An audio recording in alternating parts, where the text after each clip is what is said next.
NID card দিয়ে আপনার Facebook অ্যাকাউন্টটি আজই ভেরিফাই করে রাখুন। তো এটা করার জন্য সর্বপ্রথম ফেসবুকের ভিতরে প্রবেশ করে এখান থেকে 3 লাইন অপশনে ক্লিক করবেন এবং সেটিংস অপশনে ক্লিক করে এখান থেকে সার্চ অপশনে ক্লিক করবেন এবং এখান থেকে আইডেন্টিটি লিখে সার্চ করলে আইডেন্টিটি কনফার্মেশন চলে আসবে, এই অপশনে ক্লিক করবেন।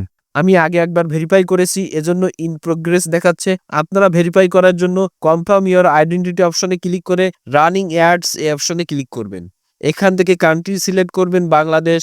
তারপরে এমন ইন্টারফেস আসবে, এখান থেকে পার্সোনাল আইডি এই অপশনে ক্লিক করবেন। উপরে আপলোড ইওর আইডি অপশনে ক্লিক করে নেক্সট অপশনে ক্লিক করবেন। এখান থেকে ন্যাশনাল আইডি কার্ড এই অপশনটি সিলেক্ট করে নেক্সট অপশনে ক্লিক করবেন। গেট স্টার্ট অপশনে ক্লিক করবেন। এখান থেকে আপনার এনআইডি কার্ডের ফ্রন্ট পার্টের একটি ছবি তুলবেন এবং এখান থেকে সাবমিট অপশনে ক্লিক করবেন। এরপর ফিনিশ অপশন আসবে, এই অপশনে ক্লিক করবেন। তাহলে কিন্তু আপনার এনআইডি কার্ডটি এখানে ভেরিফিকেশনের জন্য সাবমিট হয়ে যাবে এবং কিছুক্ষণের ভিতরেই এখান থেকে কিন্তু ভেরিফাইড লেখা আসলে আপনারা বুঝতে পারবেন এনআইডি কার্ড দিয়ে আপনাদের অ্যাকাউন্টটি ভেরিফাই করা হয়ে গিয়েছে।